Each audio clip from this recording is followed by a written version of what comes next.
iso metu. Tuk. Tuk.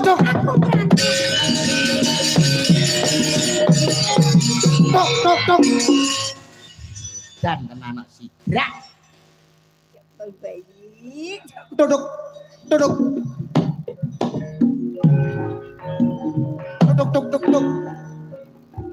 Ya patut kan sida paksa. Tuk. Wah, apa ini gerak? Tuk. Gila kita arkam. Dang. Cuang kemutuk tokone.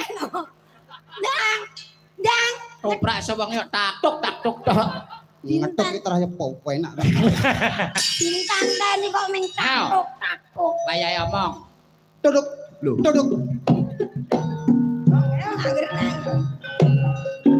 Kang Mas itu paksa. Nyapa? Lho Kok nyapa piye to?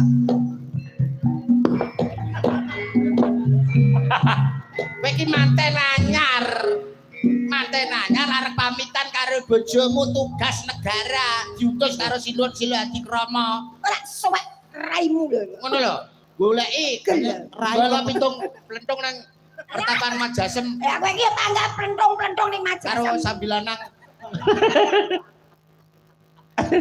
Yayi Sri Tanjung. Kang Mas itu paksa. Wis tak mentolo-mentolok nih. Iki pokoke bayang aku iki Gus Aan ngono iki.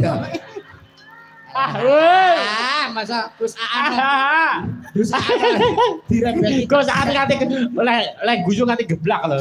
Besan ngono. Auto kemana aku bayang nih ngono. Yayi Sri Tanjung.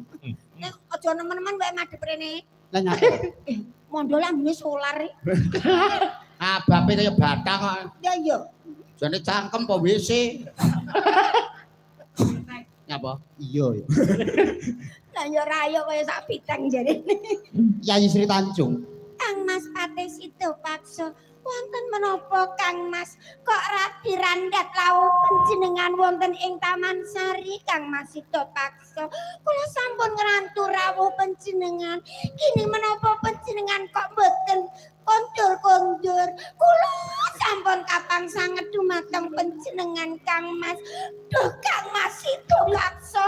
Menapa panjenengan mboten emot. ya ampun Lek kok iso nesu lho. suwi lho piye ta Ngomongku kapan? Ngomong ini kene sak kecap, kono rong kecap. Kene rong kecap, kono patang kecap. Terus sampai aku gak oman kecap-kecap. Ya kecapar jarian ya. Lah piye? ya ta mah Ngomong ah. Yayi Sri Apa Tanjung. ta ngomong? Ngomong ndang cepet ndang taktek sacet ngono lho. Yo. Woi leramu. Yo. kowe iki pateh kok iso wedi karo bojomu lho Lah nek ra diparingi terus piye? Wong lanang kok sampe wani karo wong wedok nek gak diparingi terus nasibe piye? Apa arep di anu ayo Gedang. Kemang. Kamu cepet. yo. Ndang sacet. Nyapa? Karepmu nyapa? Yo. Ndang. Yo Cepet. yo ngene iki lho. Iki toprak apa wong padu? Toprak, kowe. Wong lanang ki ning njaba kaya macan. Nang ngarepe wong wedok ya kaya kucing angguran. Yayi Sri Tanjung. Kula Kacang Mas. Sebab apa aku goleki sliramu teko ing Taman Makam Pahlawan kene? Taman Keputren makam pahlawan mendembokmu Taman Keputren Sebab apa aku goleki sliramu ana ing Taman Keputren kene?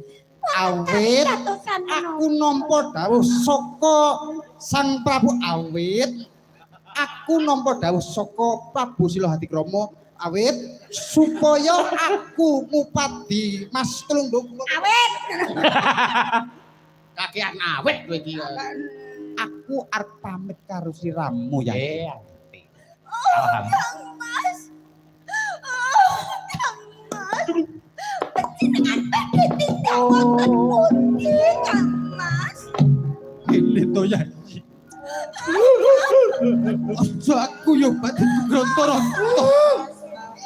Apa aku kudu bisa sliramu.